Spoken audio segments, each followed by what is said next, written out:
July 2024. Keir Starmer sweeps to power with a crushing Labour majority. But now our country has voted decisively for change, for national renewal and a return of politics to public service. The Prime Minister had promised a return to grown-up politics after the chaos of the Brexit years and COVID. He promised to curb illegal immigration. The number of people crossing the Channel now is shocking. It's record numbers, as you rightly say. And this was Rishi Sunak's pledge to the country 18 months ago that he'd stop the boats, and the numbers have gone up. The way to bring this down, it has to be dealt with, this is a very serious issue, is what we would do, which was to set up a border security command to smash the gangs that are running this vile trade.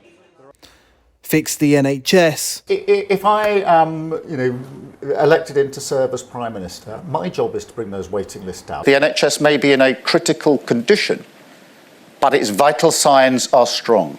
And we need to have the courage to deliver long-term reform. Major surgery, not sticking plasters. And grow the economy. Our focus is on growth. That's been the missing ingredient for the last 14 years. It's been slightly the missing ingredient in this campaign as well, because we're not talking enough about how we grow the economy and create wealth. Making a pledge not to increase tax.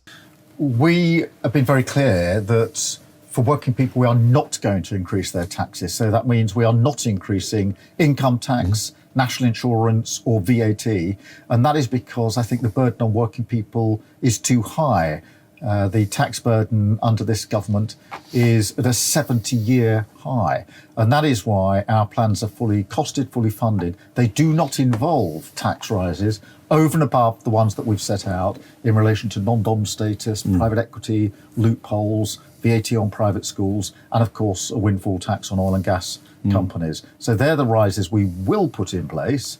But we have not announced today anything over and above what we've pre-announced.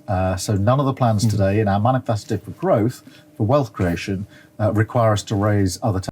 The same day, Nigel Farage, on his 8th time of trying, was finally elected to Westminster, with his band of Reform UK MPs vowing to be a thorn in the side of the new government. I therefore do hereby declare that Nigel Paul Farage is duly elected as the Member of Parliament for the Clacton constituency. What is interesting is there's no enthusiasm for Labour, there's no enthusiasm for Starmer whatsoever. In fact, about half of the vote is simply an anti-Conservative vote. This Labour government will be in trouble very, very quickly. We will now be targeting Labour votes. We're coming for Labour, be in no doubt about that. Where Labour was seen as weak on crime and on immigration, Reform was seen as strong. Starmer's honeymoon didn't last long, and just weeks into his premiership, he suspended 7 MPs for rebelling against his decision to keep the 2-child benefit cap. The Prime Minister's first real test was when riots erupted after the killing of 3 little girls at a Southport dance party. A 17-year-old male from Banks in Lancashire, who is originally from Cardiff, has been arrested on suspicion of murder and attempted murder, and is being taken to a police station where he will be interviewed by detectives. We believe that the adults who were injured were bravely trying to protect the children who were being attacked. Starmer was seen as too slow to react to the rioters, and at the same time as being overly harsh on those who were concerned about the impact of immigration. I won't shy away from calling it what it is. Far-right thuggery. I want you to know that this violent mob do not represent our country, and we will bring them to justice. Nigel Farage questioned whether the state was being honest with the people and whether Starmer's approach to the attack had hastened the public's anger. I posted a video in which I asked the question, was this man known to the authorities? Why are you not telling us the truth? And for that, I was vilified. From senior newspaper publications, broadcasters, politicians, just for asking for the truth. I was apparently somebody who was encouraging rioting. The opposite was the case. Weeks later, the PM was engulfed in a row over freebies he'd accepted, totalling more than £100,000, which included clothes from Labour peer Lord Ali and £4,000 Taylor Swift concert tickets. Some in the media donned the PM Free Gear Keir, a play on the nickname Two-Tier Keir he had been given by some who felt the law was being applied differently to select groups in society on his watch. But the real trouble came when Labour announced they'd scrapped the winter fuel allowance for most pensioners. Those not in receipt of pension credit or certain other means-tested benefits will no longer receive the winter fuel payment from this year onwards. Let me be clear, this is not a decision. This caused outrage. The decisions I made on winter fuel payment yesterday are not decisions I wanted to make. They were not decisions that I expected to make. But when confronted with a £22 billion black hole, I had to act. But the budget increased borrowing as well as £40 billion in taxes, hiking national insurance, which some thought broke their promise not to tax working people, in order for a spending splurge. I can announce that I am providing a £22.6 billion increase in the day-to-day health budget and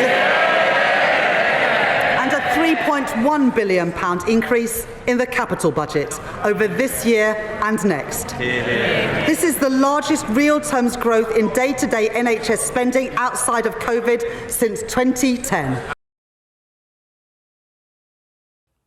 The public was split on whether or not they supported it. Given Labour's promises during the election, the media pushed Keir Starmer on whether he'd raise taxes again. Let me give this reassurance, because we had to stabilise the economy and deal with a £22 billion black hole this time around, and that required us to make tough and difficult decisions in relation to both tax and spend. But when the Chancellor says we're not going to go through that sort of budget again, she's right about that, and that's why I can say and give reassurance in relation to tax that I know that individuals, families and businesses want the certainty of knowing that the tax regime is not going to change very much. But by January, he was ducking the same question. Will he now rule out any new tax rises this year? Yeah. Prime Minister. Mr. Speaker, we took the right and difficult decisions at the budget. And by then, Reform had overtaken Labour in the polls as discontent with the government took hold. But Nigel Farage remained hot on his tail over his failure to smash the gangs and stop the boats of illegal migrants arriving in Britain. We've just gone through 10,000 people, nearly all young men that have crossed the English Channel. Smash the gangs is not working. Stop the boats before that didn't work either. And I think just at the weekend, Serco publishing all those towns where they want to take out 5-year leases on private rental property, and you begin to realise the scale of this. I mean, if this carries on at this rate, by the end of this Labour government, another 250,000 people will have come into this country, many of whom, frankly, don't fit our culture and will cost us a fortune. We are the only party, and by the way, I've been warning about this for 5 years. I was talking about this before anybody else. We're the only party that says unless you deport those that come illegally, they will continue to come. And we don't believe you can do that if you stay part of the ECHR. The next couple of months saw Keir Starmer draw Britain closer to the EU, sign a deal to hand over the Chagos Islands to Mauritius, and sign trade deals with the US and India. While contentious, the Prime Minister seemed to be growing into the job, until events meant the nation's finances were brought back into focus. This is a letter from His Majesty the King. It's an invitation for a second state visit. Escalating global tensions and Donald Trump's return to the White House meant Britain had to increase its spending on defence, and Rachel Reeves' fiscal rules meant market changes could quickly evaporate her headroom. The DWP was ordered to find £5 billion of savings from welfare. The sharp rise in disability benefit claims since COVID meant personal independent payment was to be curtailed. But a rebellion forced the Prime Minister's hand, who eventually gutted his bill under pressure from backbench MPs. Scenes from Parliament rattled the markets. The Chancellor was seen in the Commons in tears. Keir Starmer then refused to back his Chancellor as she cried behind him.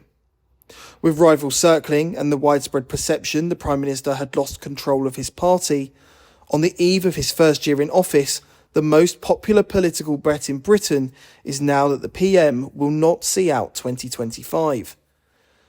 As Reform rides high in the polls, Nigel Farage could be set to capitalise on such an outcome. Nicholas Dunning, GB News.